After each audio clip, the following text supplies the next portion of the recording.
because this might be the inner chronicle of what we are, and we have to articulate ourselves, otherwise we would be cows in a field.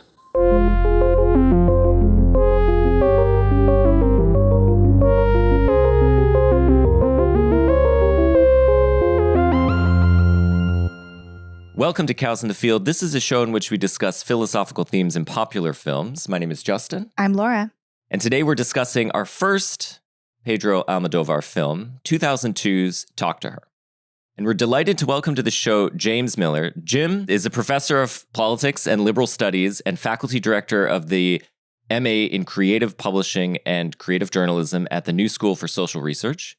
He has written books on a wide range of topics from rock music, social movements, democracy, and existentialism.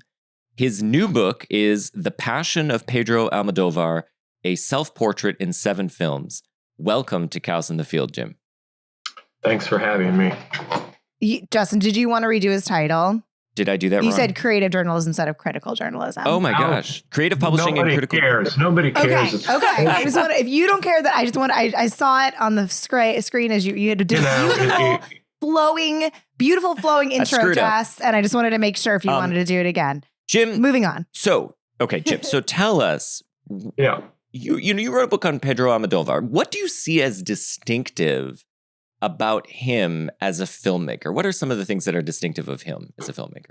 Well, I think it's an interesting question. What I think is distinctive is that there's a handful of filmmakers that came of age under the influence of the auteur theory. And they had before them models of what it was to be an auteur.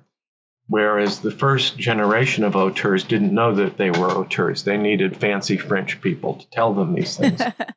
And Hitchcock needed Truffaut to tell him. And I think that what's unusual about Almodovar is that his core ambition, as I understand it, is he wanted to be the greatest auteur of all time.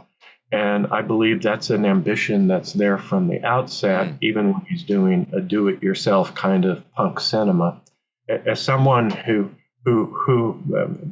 for various reasons, turns out to want to master almost every aspect of filmmaking. He's unusual in that he gets involved in almost every aspect of filmmaking. So color design, set dressing, the script. He's a fabulous script writer. He's very exacting in his scripts. He's even more exacting in how he directs actors.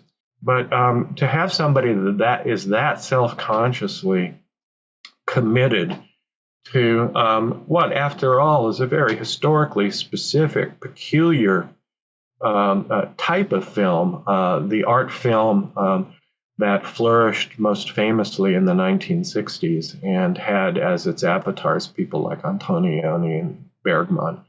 So the more I watch, the more convinced I am that that's his true north. And much of what's been written about him misses it entirely because they understand him as a punk, transgressive, postmodernist pastiche artist. And that's not the way I see him at all. That's interesting. Is that partly what you wanted to do in writing the book? So what drew you to write the book on him in the first place? Because of my own somewhat eccentric background as someone who's been both a journalist and a professor with a PhD in the history of ideas, who's written books on Michel Foucault as well as rock and roll. But a number of books touch on the 60s. I became interested in what I understood to be the way he was working through his experience of the global counterculture of the 60s, which really doesn't explode in Spain until after the death of Franco in the late 70s. And but then, he becomes part of a movement in Madrid with a branch in Barcelona that is extremely experimental, centered around sex, drugs, and rock and roll. And unlike the 60s in the United States, it inherits sexual liberation, gay liberation, so that all of the there's a whole erotic component to it that is explicit and florid.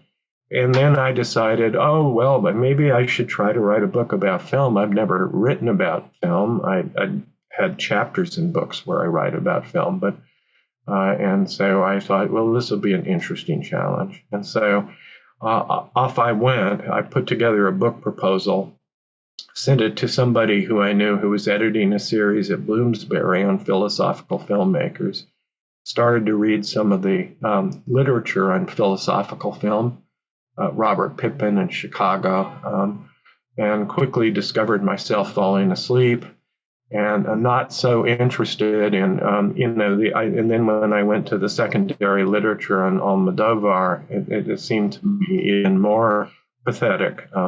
In having some of the worst features of cultural studies, media studies, it's like all these people have read way too much theory, and as far as I could tell, most of them really didn't understand philosophy. So I thought, well, okay, maybe there's something for me to write about here. I'll give myself this task. As we shift now to the film itself, Talk to Her, I don't want to presuppose at this point in the podcast that everyone has seen the movie, but we will in just a moment. Before we do that, though, I just want to get a little pitch for people who might be wondering whether they should watch Talk to Her. They haven't seen the film. Why should they give it a shot? Maybe Laura, do you want to go first? Do you have a little pitch for the audience if they haven't seen? Mine's always a little like tongue in cheek, but I mean, you tell me if you think this is too revealing. But my thought was, have you seen While You Were Sleeping and you liked that romantic comedy, but you thought that one doesn't make me feel squidgy enough or make me really like look inside and like make me wonder about my own ethics quite enough. I really need to like dig deeper. Talk to Her. Okay. Give it a try. Yeah. Talk to her. Give it a try. Yeah. I mean, I my pitch would be just if you've seen any Almodovar films, it's a wonderful, I think in a way, distillation of a lot of aspects of his filmmaking, and it raises a number of really, really interesting ethical questions, but in a way that forces you to sort of evaluate your own perspective on those questions, which is I think really, really powerful. Jim, how would you pitch this film to someone who hasn't seen it? Well, I don't actually write about Talk to Her except in passing in my book. My book is focused on 7 films in which I take Almodovar to be working out who he is and what he should become, and how does he understand the experience he's been through, the accidents of his life that have shaped him, perhaps indelibly. As one lives, one doesn't know quite what might be able to be transformed. And on the other hand, if I were writing a biography of Almodovar, to me, this would be the crucial film that allows him to make everything that follows, which is his greatest stretch of filmmaking. And it's arguably his greatest film.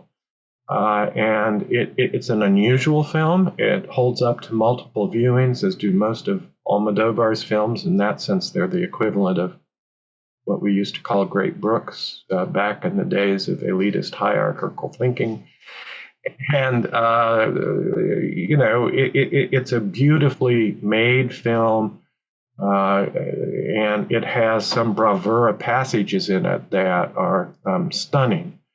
To set the table for people who don't know anything about Almodovar, he releases his first movie in 1980. He's sort of late to the party as a filmmaker, and then becomes kind of an international celebrity through Woman on the Verge of a Nervous Breakdown, which is a screwball comedy based loosely on Jean Cocteau's Human Voice, which is an preposterous source text for it, but that's what it is.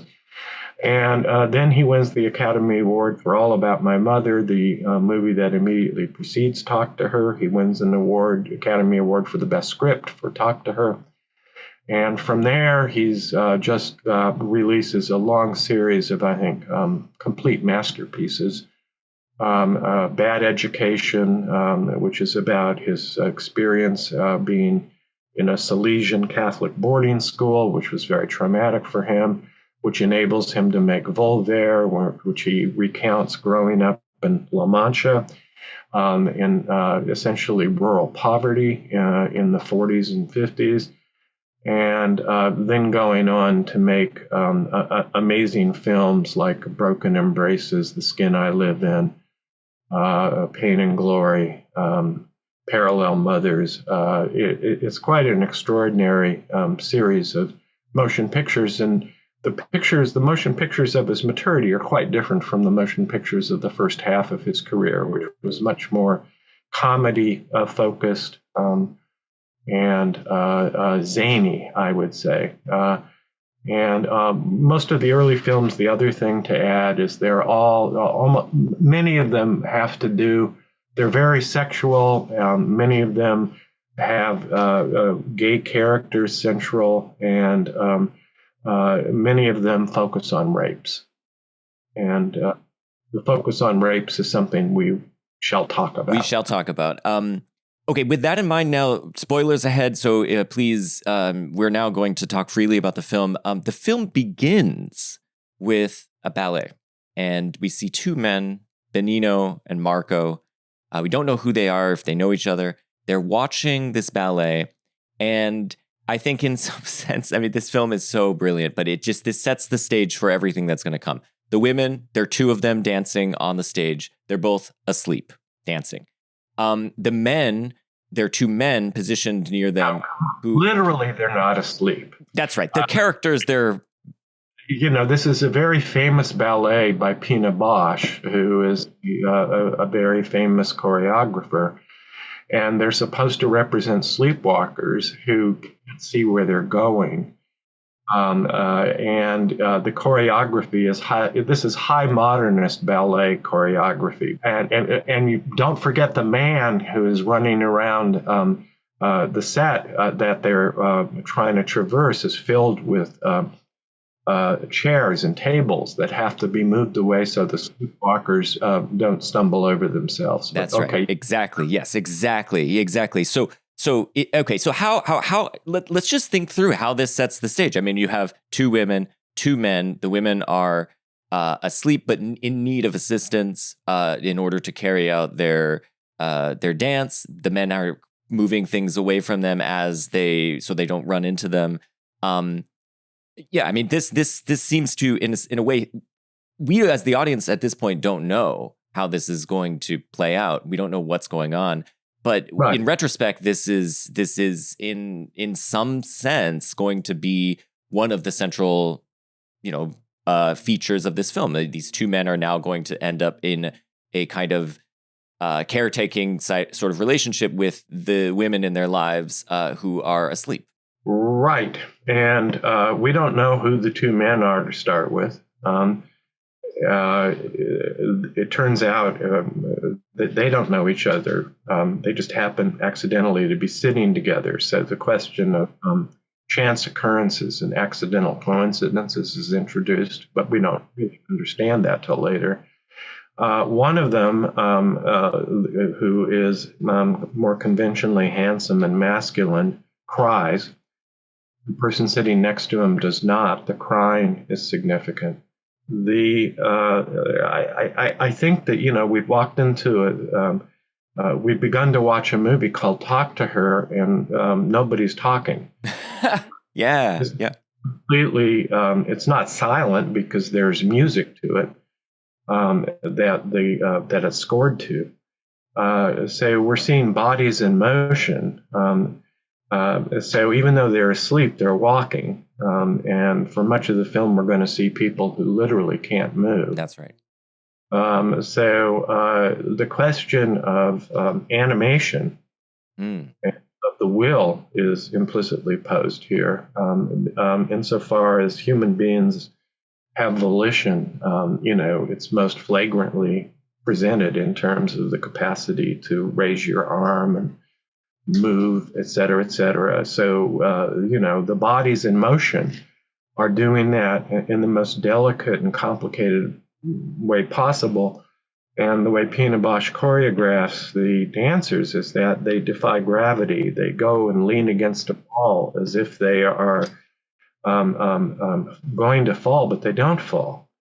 So this is very different from your standard pas de deux or Georges Balanchine ballet. It's very Pina Bausch, and it takes extraordinary control over, fine muscle control over the body, all of which we're watching, and we don't know why. When we first see it, we have no idea what we're watching. We don't know it's Pina Bausch. But if you know anything about ballet, you'll know that this is not a normal ballet. So then we follow one of the characters, Marco, the one who cries, the more conventionally attractive, more masculine one. And he soon thereafter, he's watching TV, and he sees Lydia Gonzalez, who's a famous kind of path-breaking female bullfighter.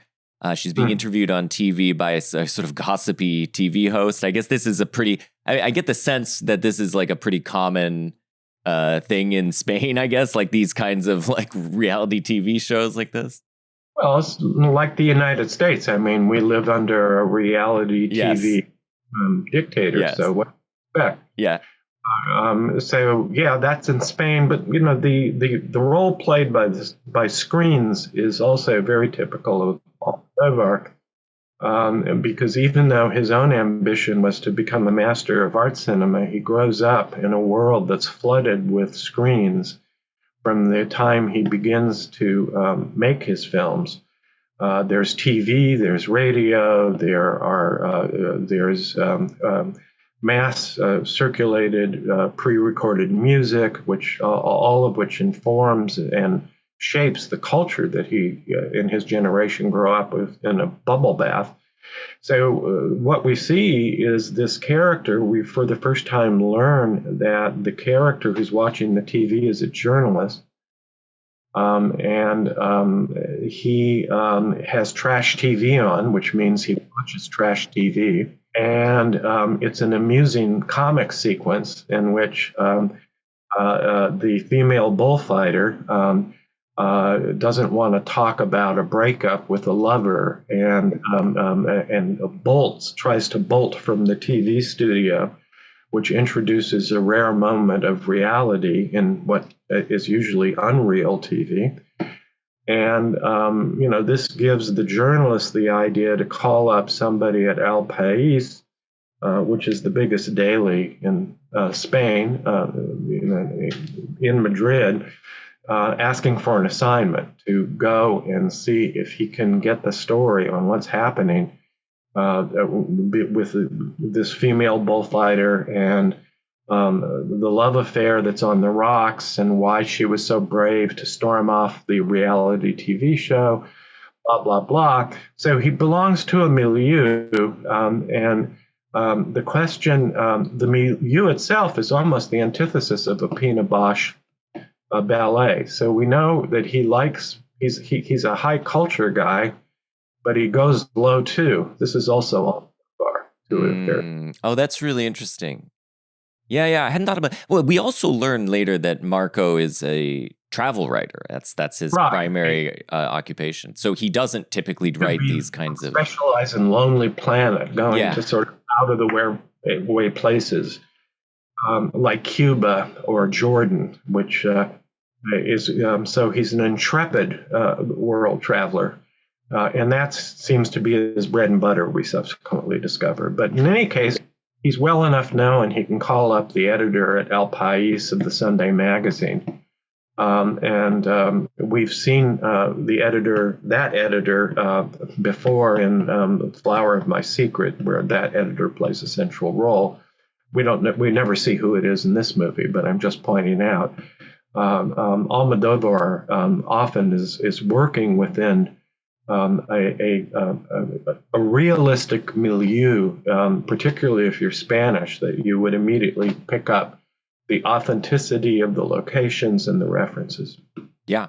So Marco, is an interesting character in a lot of respects, and he gets the assignment, he goes, meets Lydia at a bar, and I'm going to gloss over some of this just to kind of cook us along. But then, eventually he offers her a ride home. But when she gets home, she screams, there's a snake in her house, and he ends up going in there bravely and killing the snake, which sort of endears him to him. She then agrees to do the article. And then we get this kind of one of several quick sort of jump forwards in time, where now then months later they seem to be in a romantic relationship, and they're traveling to a bullfight. So, I mean, but the snake is interesting. I'm not totally sure what to make of. I mean, this is a recurring theme in Marco's life. Seems to be that he kills snakes for his Well, it his turns out he had a prior lover during a time he spent in Africa who shared the phobia for snakes. Lydia in Spanish means bull, or can mean bull. So there's this whole thing established in the reality TV show that she's her destiny is her name, and that's one of the reasons she's become this anomalous female bullfighter. And her romantic breakup has been with one of the foremost bullfighters in Spain. So Lydia is like a celebrity, and she's in the most characteristically macho blood sport in Spain, the kind of sport that would make Ernest Hemingway get a hard on. And, that's really important here. One of Almodovar's earlier films was called Matador. And in it, he essentially does a Liebestod in which he has these two characters who connect only through pain and suffering. And the suffering that's available by being gored in the bull ring is an example of what's possible for them. And it's full of tacit references to Georges Bataille, the French philosopher of sadomasochism and eroticism. So what's interesting here, though, is the bullfighter's a woman. So we have a gender inversion going on. She's a woman in a man's world. And he's almost instantly attracted to her. She is just repulsed at the idea that he's part of the celebrity reality TV world and he wants to write about her. So her first response is, no way. And then the joke is because she's a very brave bullfighter who's fought and come up to the upper ranks of famous bullfighters in Spain, this bullfighter who's fearless in the ring would be afraid of a snake. And so he goes and he kills the snake, and they go off to a hotel, and it seems they have a hookup. And then he uses intertitles throughout all of this, so that it's a silent film technique where you put words on the screen. Almodovar uses that kind of intertitle thing. It's a technique familiar in the 60s from the films of Godard, for example. But anyway, he uses it here. We go 4 months forward, and then suddenly we're in a different part of Spain. We're in Cordoba. Previously, we were in Madrid. You can pick up the story from there. I mean, this is where the film now begins to, the structure of the film begins to get more complex, because we have the jump forward, and Marco and Lydia are in a car. There's something they need to talk about, but it's unclear what at this point. And it seems like there's something unsettled between them. As we're going to learn, I'm just going to jump ahead to what it is that's unsettled, because I think it's interesting. This scene in the film of them in the car, and this seemingly day or 2 days or 3 days prior to her what will turn out to be her final bullfight, is a moment that we return to again and again in the film. So it's going to turn out that we're going to revisit this at several points. One time we're going to revisit this moment. It's going to be Marco remembering which is actually going to be quite right after this. Actually, he's going to be remembering the night before. I'm thinking the bullfight, which is he and Lydia are listening to a singer at a cafe singing a song about a lovesick man. This cuckoo, I don't know how to say it. Cuckoo dove. Anyway, and we learn that Marco is, he thinks at least that Lydia is, concerned that he still seems to have feelings, or at least, he can't get over his ex, and this seems to be like an issue between the two of them that at least from his perspective at that moment they're trying to sort out, and she even says, what can I do to get you to forget her? Then first time that the initial scene is she says to him, you've talked a lot, I haven't talked at all. Yeah. He says, we've been talking for an hour. And she says, you, yes. Me, no. Something exactly. So, she's pissed at him. And we don't know why, but because the script is saying who's talking, who's not. This is our first introduction to literally the title of the film, Talk to Her. And this character is being accused by that, she's not able to talk. She's just having to listen to him tell a story. That's right.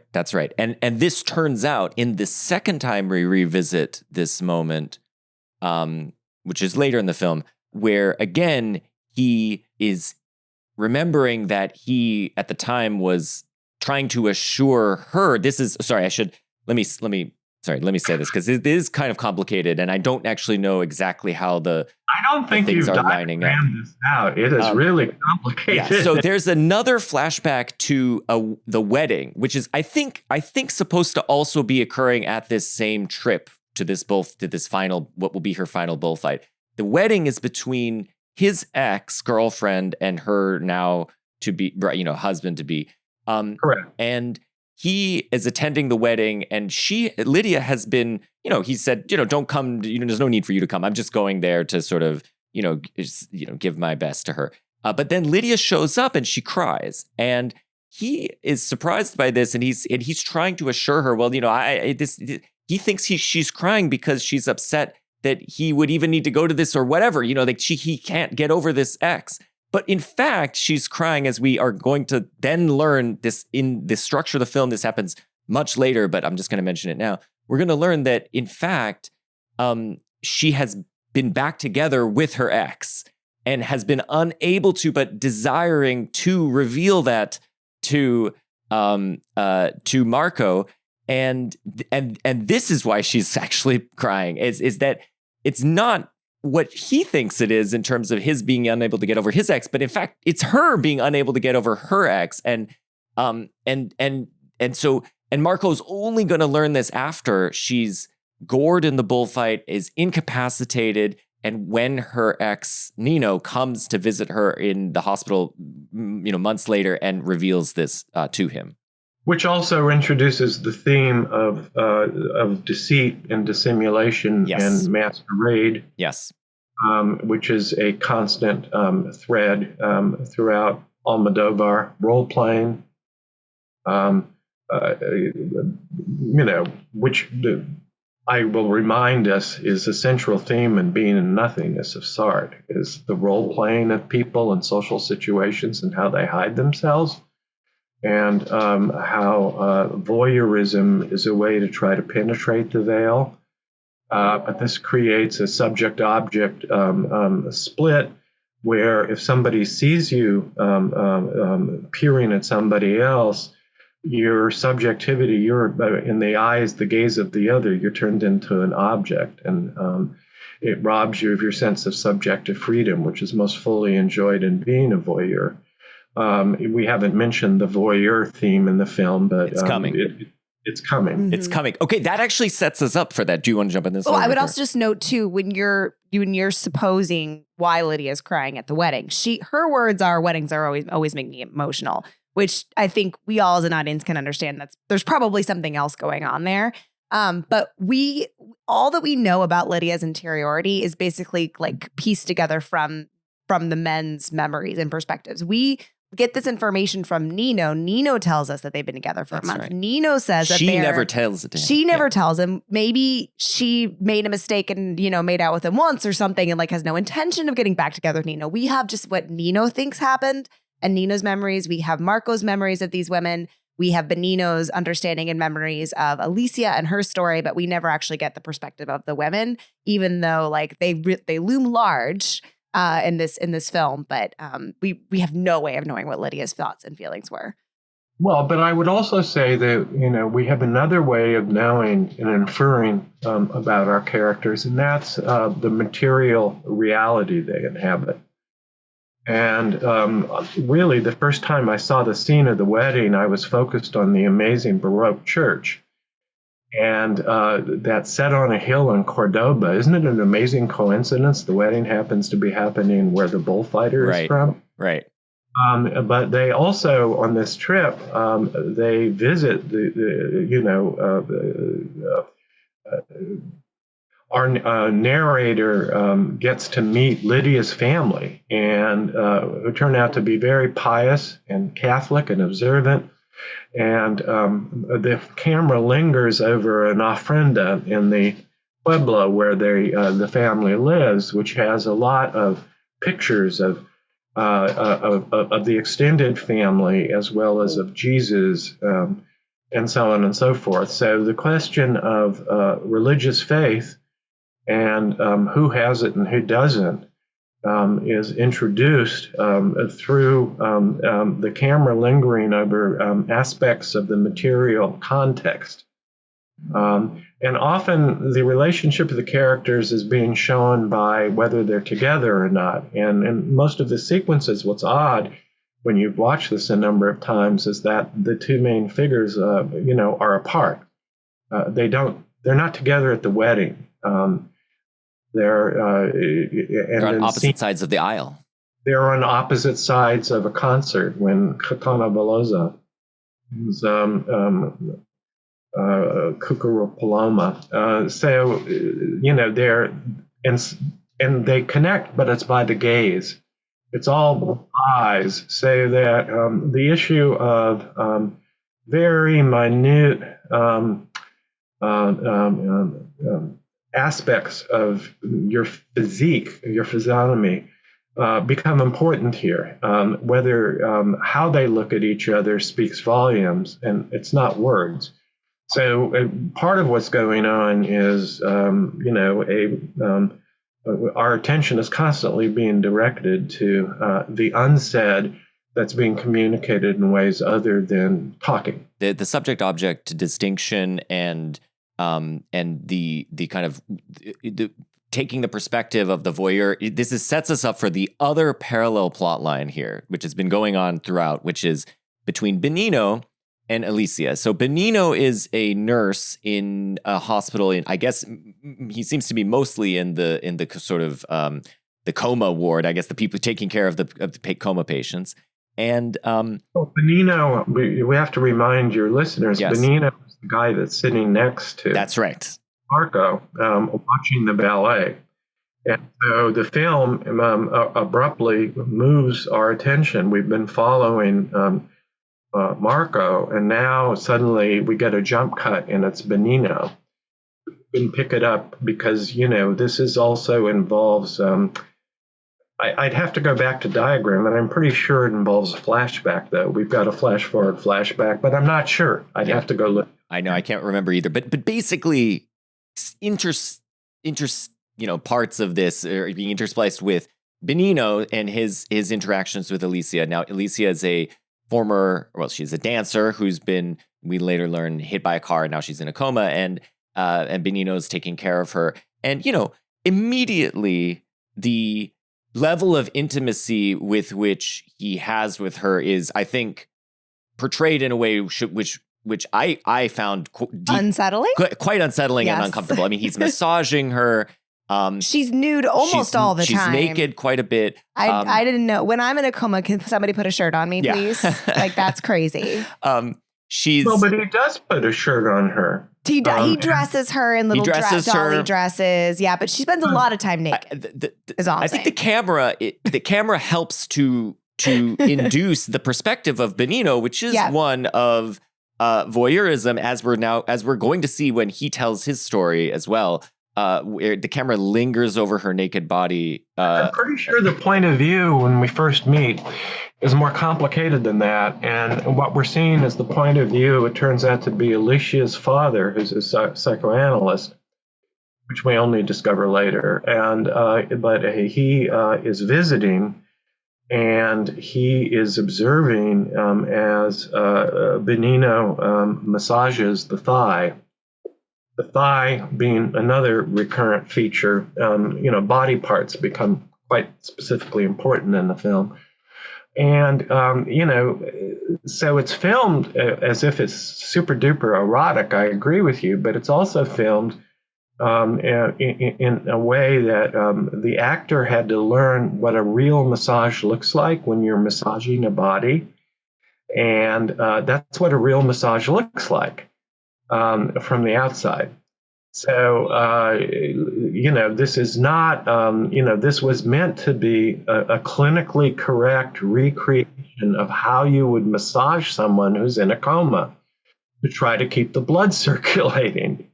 And the figure in the room, who we don't quite understand who it is until later, but it turns out to be Alicia's father, asks Benigno, who does he like, men or women? Yeah.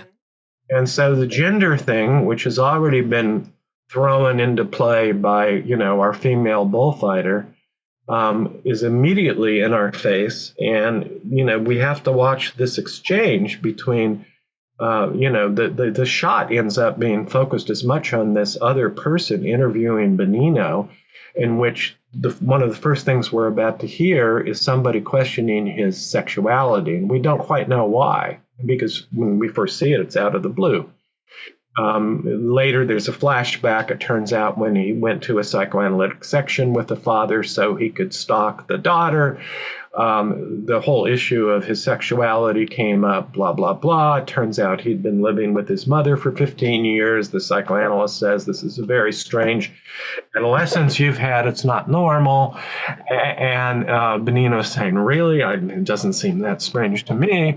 And but they have this whole dialogue, and Benigno, you can sort of see, doesn't know how's he going to answer. And so we can sort of see that he's, from the outside, that he's hesitating in the answer. And then he says, well, I guess I like men. It's the line is delivered in such a way that we don't know, is he just bullshitting the guy? Is this another masquerade to get him to shut up about this? In other words, the whole film is structured in such a way that we are put in a position as viewers of not really understanding what's going on with any of these interactions, or why we're seeing them in the order we're seeing them, even though by the end of the movie, the whole script is completely structured in this very rigorous way. But we don't know that. And so as a film, we have to be swept along by the acting and the color and the beauty of the situation. And, one of the things when we are in that scene, I think that I remember I noticed before I noticed what the woman looked like was a lava lamp. There are two lava lamps, and that's sort of like 60s, and they're not quite the same color, and they're sort of rocket shaped. And, they've got their own kind of Miro-esque ectoplasm thing going on. And, the compositions direct us to, specific objects that are by the bed of the woman. And once again, the camera is forcing us to pay attention to the material context of the character. Anyway. Does she have a lava lamp in her bedroom when he sneaks into her bedroom? Do you remember? I'm trying to remember too. It's perhaps something from her home.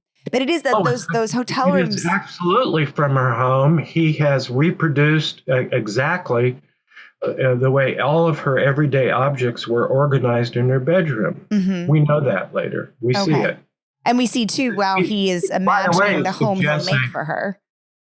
This is like suggests a level of obsessive compulsive detail orientation that is very striking and, subtly or not so subtly disturbing, I would say.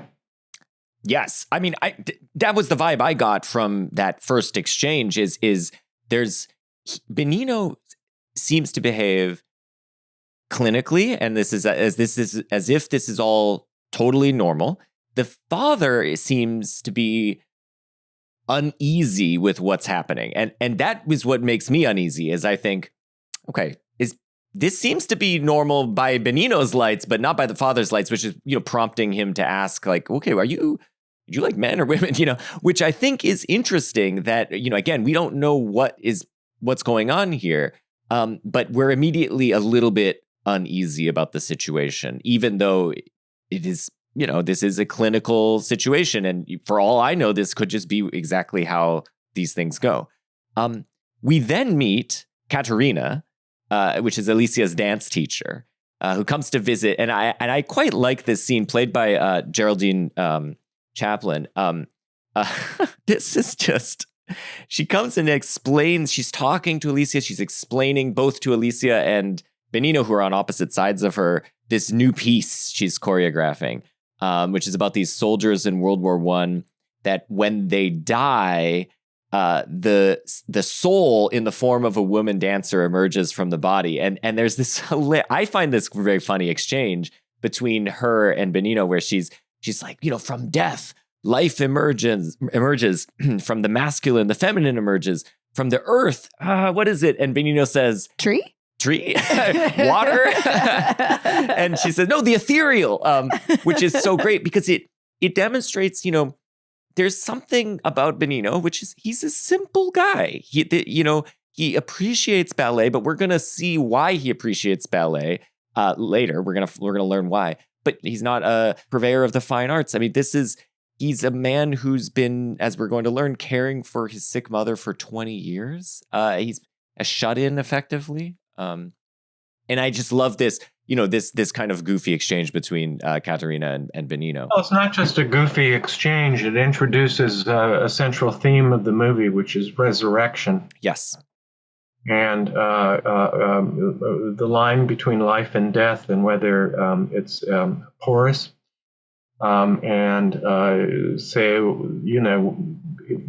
it introduces that theme from predominantly a secular point of view, as opposed to the early intimations that faith and belief and piety are going to play a major role in this film. So it works on several different levels. This is pretty characteristic of the Almodovar scripts, because that you have multiple symbolic levels going on simultaneously, that you have multiple storylines going on, and the legibility of all of this is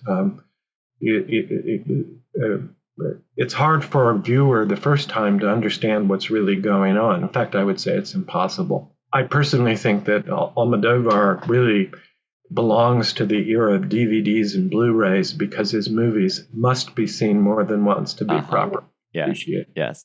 I mean, I just what I think is funny is about the sequence, where I think there is the tone of the scene there's a kind of wry humor to the tone of the scene, where Katerina is having to go back and forth between a effectively corpse. I mean, she's a person, but she's in a coma, speaking to her, and then wearing sunglasses and everything. And then Benigno, who doesn't understand anything of what's happening. But then, yes, you're right. This is a theme of, like, the whole idea of resurrection is going to be the big, one of the central aspects of this film, and it's being set up here for us. Is it true that Benigno doesn't understand? I actually think that's not so clear, because I think Benigno, at that point, I think is living in a fantasy world in which he actually expects that he's going to take care of her, and they're going to move in together and be married. Mm-hmm. And so he believes in the prospects of her resurrection in a very literal way, that Geraldine Chaplin has the sublimated, abstract, high modernist trench warfare, blah, blah, blah, in which we have the ethereal. So we get, there's a highfalutin version of this, and then there's a very concrete version of it. And I think that what exactly Benigno believes and what he thinks he's doing, it becomes really important. Do we see him as just a simpleton? Because it's an issue in the movie itself, because among the hospital staff, they can't decide whether he's straight or gay. They can't decide whether he's an idiot, psychotic, or a predator, or psychotic, or a sociopath. And we as viewers increasingly are pulled into a zone of uncertainty here. But I think that often, what seems at first glance very clear cut, at second glance, no, it's not at all clear cut. I think that is interesting. And I do think that I do read the character in this, and this is my first viewing of the film, I do read the character as it's somewhat simple-minded, but as in that kind of like folksy way in which the simple-minded person can bear quite a bit of insight into the human condition. And he actually has to, in the end, teach Marco various things, as maybe we'll get to in the end.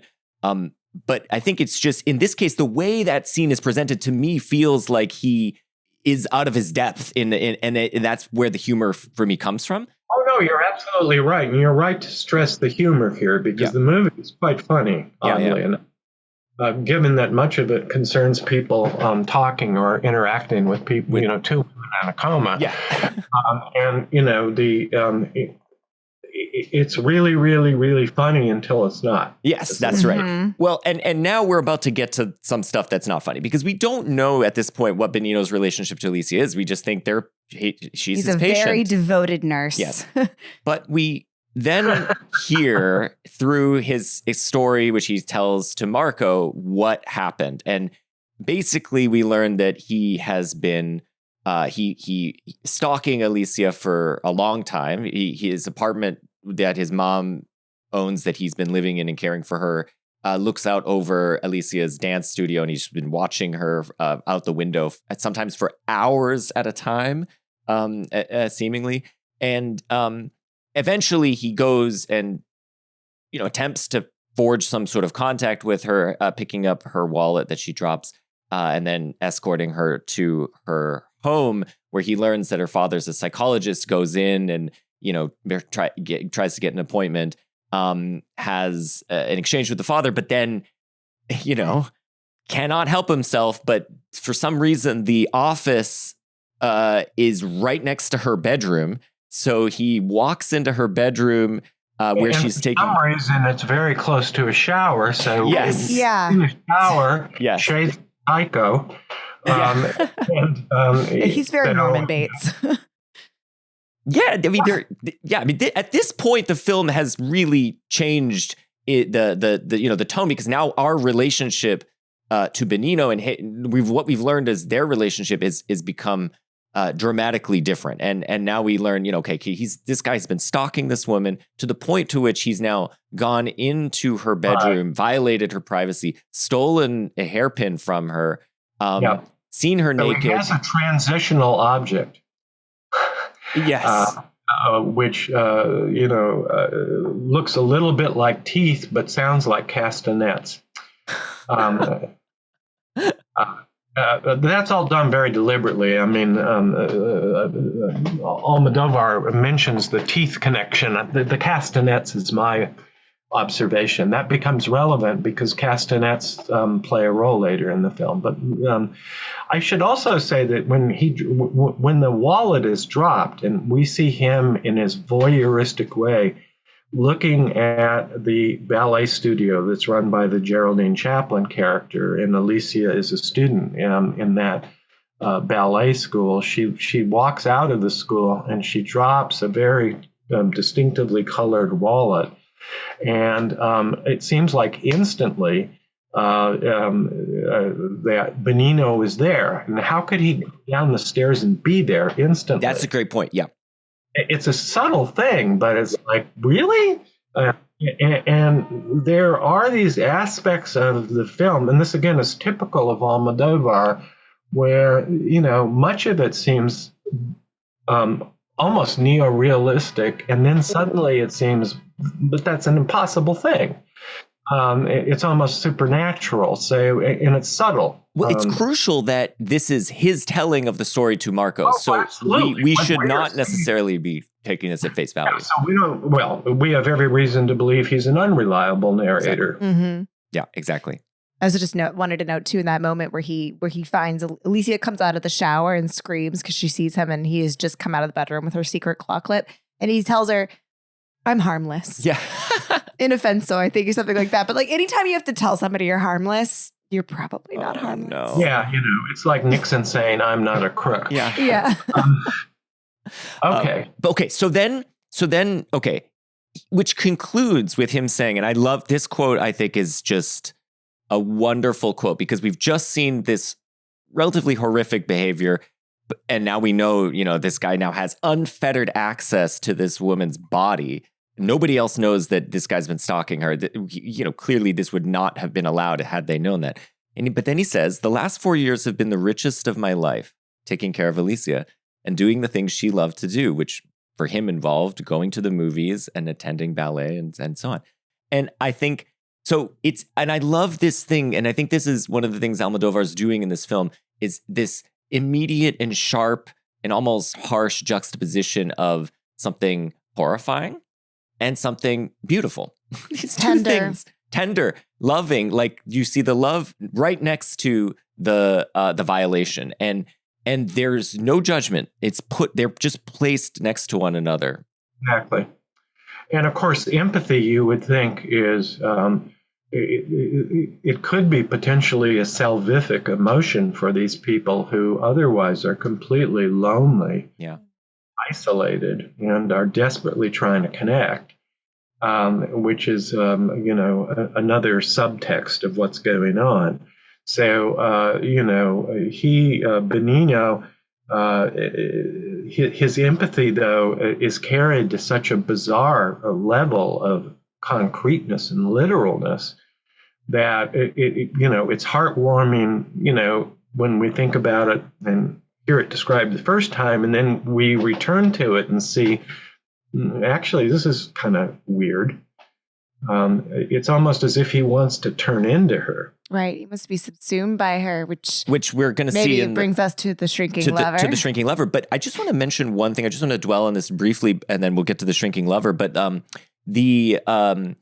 his relationship to Alicia and his relationship to, this is Benigno, and his relationship to Marco is interesting, because they're always these the way you put it, Jim, which I like, is subject to object. These are objectual relationships, because not subject to subject, because the people often have no, to which he's relating, have no reciprocity, no recourse back to him. Now I'll explain how I connect this to Marco in a second. Well, it's a problem of other minds. Yeah.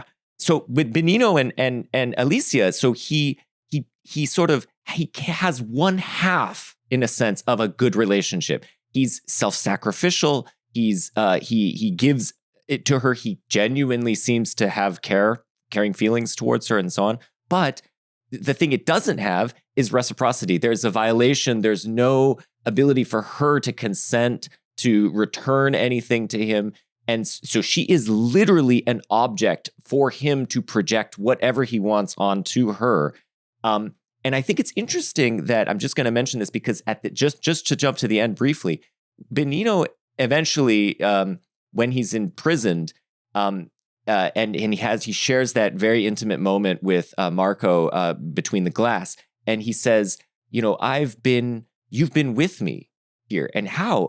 Well, I've been reading your travelogues. He relates to Marco as an object too. He becomes closer to Marco through Marco's writings as an object. That's when he truly becomes closer to him. And I find that really interesting that Benigno, he's always, similarly with how he relates to his mother, presumably his mother is sick and in ailing and in need of, assistance. And so he's relating to her as an object that, effectively is like a machine that needs oiling, as opposed to he never describes that relationship in reciprocal terms. And I think that is interesting, is that he's kind of the ultimate, like, he can only relate to things as objects in a way. And it is also an object, the claw clip or whatever that he takes, which is also, through which he can, come to connect with Alicia. Yeah. He also doesn't seem to have a sense of self that's independent from others. And that what I mean is that, like, when he develops a sense of self as like Alicia's caretaker, her interests are now his interests. And when he talks about reading the travelogue, he talks about like, there's a passage that Marco had written about a woman that leaning on a wall and watching time pass. And he's like, I am that woman. Like, I think he's desperately looking for like a vessel to pour himself into. Well, he's a monster of identification and projection. Mm-hmm. And that's what makes him brilliantly empathic. But I would also point out here the theme. And by the way, we eventually see the photograph of the woman because we're showing it. It's on the table after his suicide. And it's an emblem of solitude and aloneness. And she becomes the avatar for one of the major themes of the film, which is sealed with his death. To get close to someone by reading what they've written, that there's a certain interiority that to me is actually transferable by reading, talking, by if the eyes are the gateway to the soul and all of this. But in the scene in the prison, we actually see the faces merge. And this is a feature that there are similar scenes in the clinic with Alicia, and it's there are parts of those sequences that are visually direct quotes from Bergman's Persona, in which we have a clinician talking to someone who's been fallen mute and is unable to express themselves. So the problem of interrupted communication, he clearly, that gets connected and interwoven with the voyeur theme of Hitchcock. It's like Bergman plus Hitchcock as a set of illusions that are going. Yes. And then this takes us to this short film, or not short film, excuse me, this sort of film within a film, this silent film that he goes to see called Waning Lover or Shrinking Lover, in which a female scientist ends up in various ways inadvertently shrinking her boyfriend down to the size of, I guess, a small mouse, I guess. It's like The Incredible Shrinking Man in the 50s movie. There's another 40s movie, I'm forgetting the name, that Almodovar also knows because he's an obsessive cinephile. Yeah, and which this culminates in two things, which I just want to point out, which I love. So one is the shrunken man has this moment with where he's in front of the giant head of his lover, and it's seen from the perspective of him, so he's dwarfed by the head. And this is a shot that is. I want to hear your thoughts on this shot, Jim, because this is a shot that reoccurs in Almodovar all the time. This shot of a person standing near, behind, in front of, looking outwards, a giant head. Well, that happens in Broken Embraces. The scene in Broken Embraces is an almost virtual visual quote to a scene in beginning of Persona and the end of Persona of a boy looking at and holding his hand up. And the attempt to connect through the holding of the hand through the glass. And so, all of this is being alluded to and put into play. And it's characteristic also of Almodovar that the more of his films you've seen, the more you're going to pick up these motifs, because actually, I argue in the book, he's the world's greatest auteur because he's so self-conscious about it that he keeps recurring and putting these things in. And some critics find this completely irritating, and I find it kind of endlessly fascinating. The more that I look, the more I can pick it up and see it. And often, I've learned enough about his actual life to be able to sort of, hook it back into what he's struggling with to understand about himself by the artworks he's making. That's really cool. Well, and then the other aspect of this film within a film is that the shrunken man decides to enter into his girlfriend's vagina and live, in Benigno's telling, in her womb forever, which is about as explicit a Freudian visual theme you can make. In terms of dramatizing the sort of love drive or whatever, and the desire to return to the womb. Petit more, literally, the little man dies, and the orgasm occurs, and we see the orgasm in the lava lamp. Yes. And this, presumably, I was also thinking this is connecting. A sacrifice, because the petit mort is, the Bataille theme of human sacrifice. He sacrifices himself for her in this, the character in the film. Yeah. He lives there forever. In other words, he has life immortal, but he's dead. He's dead. Yeah, right. And then the lava lamp immediately cutting in, I think, was suggestive of that this is the moment when Benigno rapes Alicia.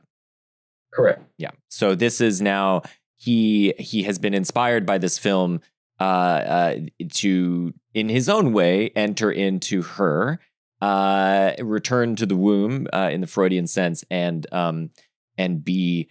And this is the ultimate violation, transgression of the film, of course, which we don't see. We have massive thighs, which are like the gates to paradise in this film. Yeah. In an echo of what was being massaged in our initial introduction to her body. And then since we've already talked about the various flashbacks and things from Marco's perspective, I've been dividing it out. Just there's a major jump forward where then the hospital has learned that Alicia has been raped and is pregnant. And basically at this point, Benigno is very clearly the suspect. And then there's another jump forward 8 months later, and he is imprisoned. And this is when Marco learns via the newspaper that Lydia has died, and that's when he now is brought back into the fold. He's off doing his travel logs, and he's brought back into the fold. And here we get the kind of now culmination of everything that's been set up, where he visits Benigno, and Benigno asks him to find out in the jail, and Benigno asks him to find out what's happened to Alicia and the baby. And he needs to know, and Marco finds out that, inadvertently finds out, because the hospital has been keeping this, I think, rightfully hidden from him / Benigno, that Alicia has been woken up by, so effectively, I guess, been woken up by the birth of, stillbirth of her child, I suppose. And he finds this out because he's staying in Benigno's apartment, looks out the window at the dance studio and sees, lo and behold, there is Alicia. She's there. She's awake. She's up. So it has the miracle that has been alluded to prior, as far as nobody awakes from these comas. That's what the doctor tells Marco, has occurred. Except he has a tabloid newspaper giving an account of somebody who wakes up. So we have the doctor giving some credit to the journalistic equivalent of reality TV. Yes. That's another internal. And in that case, she went into a coma after childbirth, right? Mm-hmm. And in this case, childbirth is what wakes Alicia up. Yeah. Reverse, right? That's right. So we have the resurrection, but of course he can't tell Benigno because he gets a new lawyer for Benigno, and he's advised that he can't tell. He can say that Alicia's alive and that the baby died, but that's all he is allowed to say. He follows orders from the lawyer. And the question of the relationship between these two men now is, Benigno is frantic. Are you really my friend? Are you telling me the truth? And it's sort of like, do you really love me?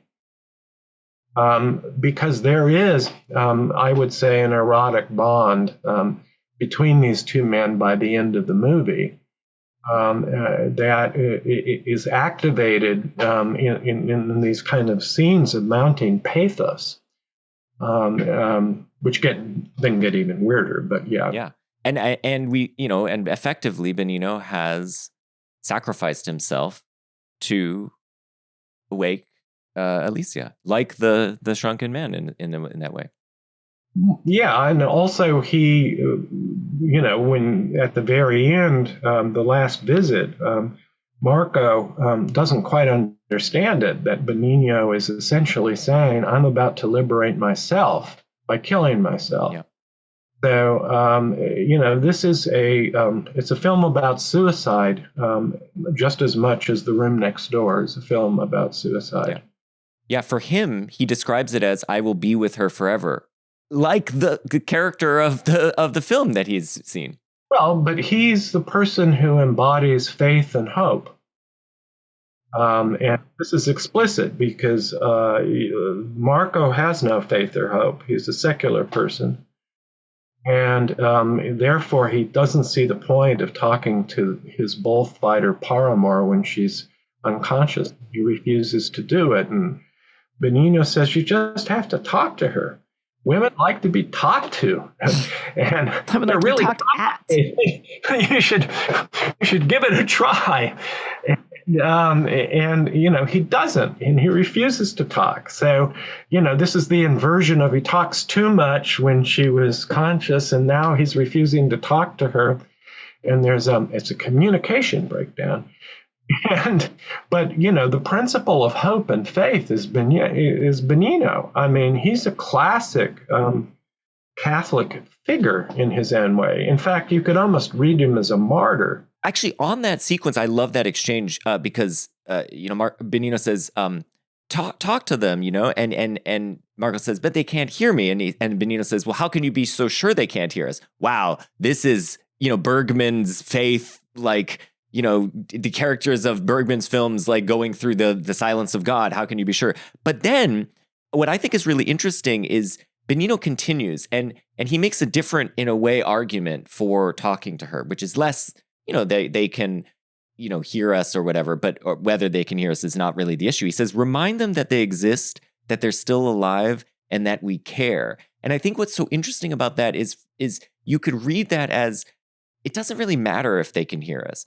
What matters is that we express our love for them. That's what really matters. And I think that's one of the things that I think is so, so lovely about the film is that's what Benigno is ultimately teaching Marco. So that's where I think of Benigno as this, he's a simpleton in some ways, but he has wisdom that he can share with Marco, who is a person who has a great deal of feeling, but has struggled with how to sort of articulate that feeling and come to those relationships, especially the one that he has with Lydia, which has been ultimately a failed relationship. Benigno may be a fool, but he's a fool in the Erasmian sense of a fool for God. Yes, right.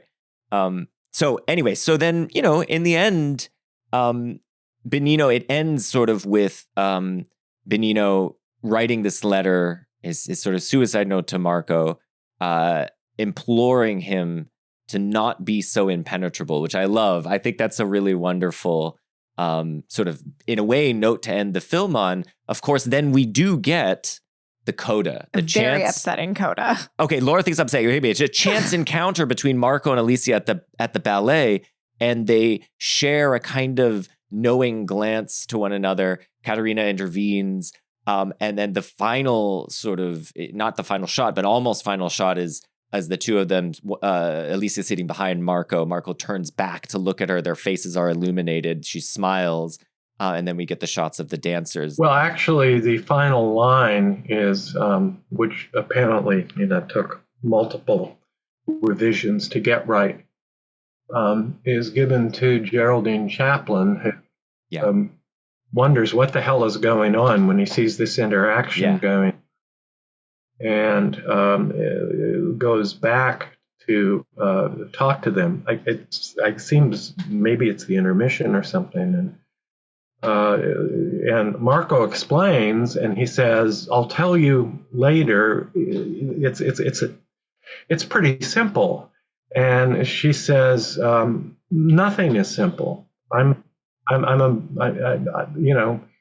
a master ballerina, and I can tell you that in my art, nothing is simple." And then we go back, and it ends as it began, with wordless dance.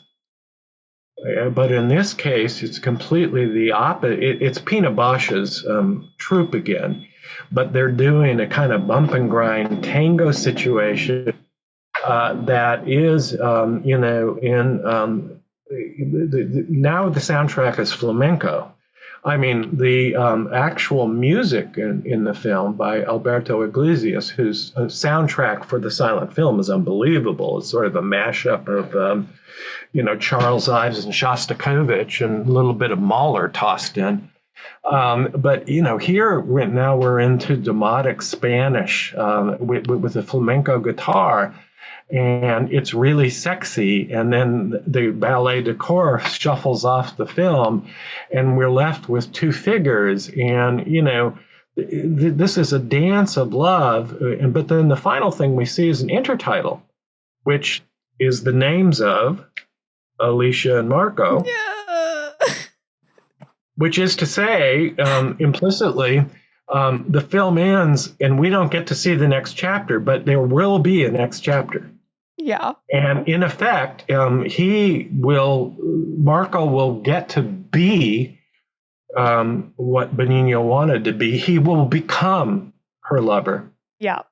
Laura doesn't like this. I hate that. No, I know. I mean, it's not that I don't. It just makes me. It's a very upsetting ending. One of the things is that Almodovar, as a culture vulture, for example, when in the bullfight that kills the female bullfighter, the soundtrack he's chosen is Antonio Carlos Jobim's song about desolation and love, and sung by Elis Regina. And the whole cut is made according to the words of that particular song. And, and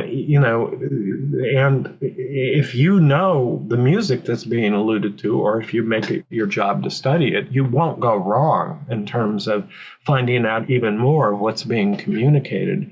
And these characters live like truly modern characters, in that their emotions are all mediated through a variety of artistic and cultural artifacts. And but I agree that the ending is, it's like the whole movie. It's completely disturbing. Now, what are we supposed to think? Yeah. I mean, this presents a moral conundrum of the first rank. Yeah. And it is the reason why I think it's the crucial movie in Almodovar's career, is because it's the first time he's able in a film to show a rape that has a happy ending. And no, it's a miracle ending, actually. And it's what I call in the book a providential rape. And that is a trope that's as old as human mythology. It's a disturbing trope, but it's a trope. And for Almodovar himself, I think the cross he had to bear, and that was the germ out of what many of the movies grow out of, is his experience of being sexually assaulted by priests at the boarding school where he was sent by his parents to become a priest. And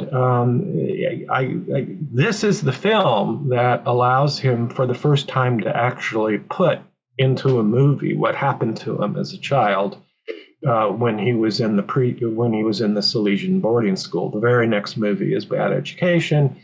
And once he's made that, he's able to go back and show growing up in La Mancha and rural La Mancha and his relationship with his mother, which is complicated. But he keeps revisiting this site of trauma and pain. And so there's a kind of repetition of it that starts out in the earlier films purely as a sort of manic screwball comedy jokiness about rape, which becomes, I think, increasingly unpleasant as the films go along. And, to grow up, he has to come to some kind of a more nuanced understanding of what he himself has gone through. And the fact that the way that he chooses to do this doesn't, you can't get it off the ground without the whole Catholic context being activated as it is in the film. So, but we know he's a secular filmmaker. We know he doesn't believe in God, so that Marco, in that sense, is him. He's not Benigno. And yet he is Benigno because he's kind of chubby like Benigno. And so in the context of his films, what I've always, it presents a conundrum, but it's a conundrum that it's apparatic. It doesn't resolve easily in any clear judgment, I don't think. I mean, it's clear that by the rule of law, he raped her and he's guilty and he belongs in prison. There's no ambiguity about that. In the film, we know that. And yet everything in the film is designed to make us feel sympathy for Benigno. Yeah. And I think that's like a beautiful, beautiful feature of this film and Almodovar, and about the way that he can craft these characters and we can really live in their understanding of love and relationship and the ethics therein. But it's so hard that like Benigno, you're right. Marco learns from Benigno, as you said, Justin. Benigno has wisdom to impart unto Marco. But what happens after they have this friendship, which is more of a relationship than these men have had with either one of those women, because it's actually one of two, cognitively functioning, interacting people, and there's a give and take in exchange, is that he effectively becomes Benigno. He takes over his life. He takes over his house. He stares out the window for hours. He follows her around. Yes, he might have gone to that ballet separately because we already know he was going to ballets before that. But he says creepy things to Geraldine like, oh, if you see me around, don't worry about it. I'm inoffenso. Don't worry about Well, it's a complete repetition of what Benigno says to the father, or says to Alicia. I won't hurt you. I won't hurt you. Don't even worry about it. I'm the good Benigno because I will interact with Alicia while she's awake. But like, when they have that exchange and she smiles at him when she's waiting for Katerina to come back with the water, she smiles and you think like it looks at the smile as if she's like, oh, like this is another person I can have that thinks I'm interesting, or maybe can have a relationship. And that will never, if they do come to have a relationship, it will never, ever, ever, ever be one that's really on equal footing. Ne's had access to her body for, months on end. He has had his access to her history and a whole slew of events that if she's never going to know about except through other people telling her. And I don't know how much of that he's going to be transparent with either if he does come to have a relationship with Alicia. And I find it very upsetting that it's just, and poor Alicia, she's got her body back. She's probably never going to dance again. And now she's got a new Benigno on her case. Well, it's not clear. Maybe she will dance again because, Geraldine Chaplin seems bound and determined. That's true. She's got a good mentor. But the other thing I would point out is the first time that Marco lays eyes on Alicia, this was, maybe the 8th or 9th time I've seen the movie. It's the first time I noticed it. He's in the hospital because the bullfighter is in the same hospital, and he walks down the hall and a door is open slightly ajar, and he looks in and he sees Alicia's face and she opens her eyes. Mm-hmm. Did you notice that? Yes. Yeah. And that's really creepy. It is. And because the eye contact, it's the gaze again that's going on back and forth. And the doctors say it's just a reflex. She's not really seeing you. Exactly. Well, a wonderful film Jim, thank you so much for being here. The book is The Passion of Pedro Almodovar, a self-portrait in 7 films. When will the book be available for people to? Well, right now, it came out on the pub date was April 29th. April 29th. So you can buy it now from Columbia University Press and or Amazon or Barnes and Noble, or if you're in Cambridge, you can go to one of the actual bookstores that still exist before the Nazis shut down. Yeah, exactly. Many I don't lovely know how independent the hell you're bookstores. going to edit this because it's way over time because I talk too much. But Oh, it's all good, Jim. Our lengths vary. Thank you so very much. much for being here. And is there anything else you would like to say before we let you go? you know, it was interesting to force myself to watch it and think it through. So I'm glad that you sort of forced me to do that. And it's quite a wonderful film. I think so too. I agree. Well, thank you very much, Jim. As for us, we are at CalsPod on Blue Sky and Twitter and Instagram, and you can find us on the web at calspod.com. In 2 weeks, what are we doing in 2 weeks, Laura? Do you know? Do you have any idea what we're doing? No. Yeah, Is this Laura my job? Laura has no idea. I took my headphones off. I'm over. I'm Laura done. doesn't even know what's happening. Okay, yes. In 2 weeks, we'll be talking to Phil Gawthorne of Die Hard on a Blank about your film. No. Your favorite. What? Laura's favorite. Tell me. Cobra. Oh, God. Phil, why? There it is. All right, see you guys then. Bye.